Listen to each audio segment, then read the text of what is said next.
Update करेंगे आपको। पाकिस्तान और IMF के दरमियान मुज़ाकरात का आज आखिरी रोज़ है। IMF रवां माली साल पाकिस्तान का टैक्स हदफ 620 अरब रुपए कम करने पर राजी हो गया है। ज़रा ऐसा बता रहे हैं। बात करेंगे उमर हयात खान हमें ज्वाइन करें। उमर, ये खुशाइन खबर है।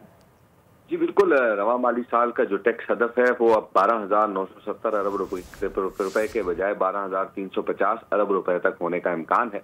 और FBR ने टैक्स टू GDP तनासब बेहतर बनाकर IMF को मुतमईन किया है और टैक्स हदफ में कमी से मिनी बजट के जो खदशात हैं वो खत्म हो गए हैं। और रवा माली साल माशी हिकमत अमली में जरूरी तरामीम पर भी इत्तेफाक हुआ है और IMF ने अमीर तबकात पर टैक्स की छूट खत्म करने का भी मुतालबा किया है। बड़े वडेरों को जरी इनकम टैक्स जो है वो देना होगा, ये IMF का मुतालबा सामने आया है।